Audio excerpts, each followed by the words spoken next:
pétanqueur d'Antille Club là, Kayi Sifi ani Makoro, pétanqueur au bel djelleme ko tege dia suma ɲɔgɔn na.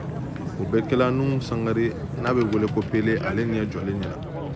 Ni y'a san 30 k'a fɔ ko ale bɛ pétanque kɛ, wa a delila ka kɛ Mali championnat yɛrɛ tabaga ye fo siɲɛ 3. A bɛ entraînement tableau k'olu ɲɛ minɛ. Ni bɛɛ de bɛ Kayi représenter. Équipe kelen o kelen kan ka match naani de kɛ. Nani ils vont à 13 points.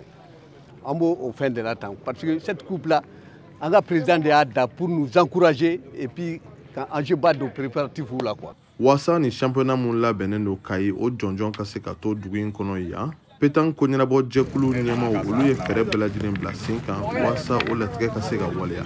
Sama Jara, ale ye Ligue régionale de pétanque ɲɛma danka ye, ale bɛ u ka fɛɛrɛ tigɛlo ɲɛfɔ wasa Kayi ka se ka sebaya sɔrɔ. Depuis bientôt 3 semaines, sinon 1 mois, on est préparatif d'amna.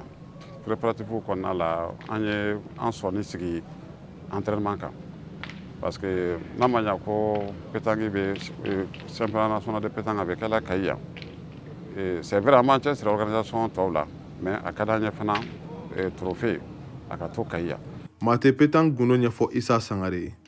Ni y'a san caman ye k'a fɔ ko ale bɛ pétanque kɛ la. O bɛɛ n'a ta, a ka tɛgɛ diya kɔni o ma tila a la.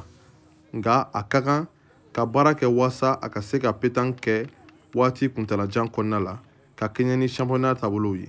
Il y a un fond de travail quoi. Parce que sinon nous l'on qu'on bien gakoro quoi. Donc bon il y a un fond de travail quoi. Parce que championnat le kuntala ka ja. Bon or que bon ni bien entraînement ka be yirema. Mais ni championnat bien c'est au jeu kuntala ka ja. Parce que je dois observer quand même bon a kuntala bi ja so mais ni entraînement do ibe na la sala sali ko fe am entraînement ka se fikira surtout sans ko antike mbala. Ni championnat national nga kɛ Kayi o tɛ balinanko ye. Sabula dugu in jɔyɔrɔ ka bon kosɛbɛ Mali pétanque la i n'a fɔ Ama Mayiga arbitre international ale b'a ɲɛfɔ cogo min na. N'i y'a jateminɛ joueur min bɛ ka kan kɔfɛ a bɛ fɔ composition équipe an bɛ fɔ 18 plus de 18 équipes o de bɛ ka jouer sisan. I b'a ta Bamakɔ n'a lamini bɛɛ ka taa région bɛɛ la i t'o ɲɔgɔnna joueur sɔrɔ les adeptes de la pétanque a ka ca Kayi ka tɛmɛ fan bɛɛ kan.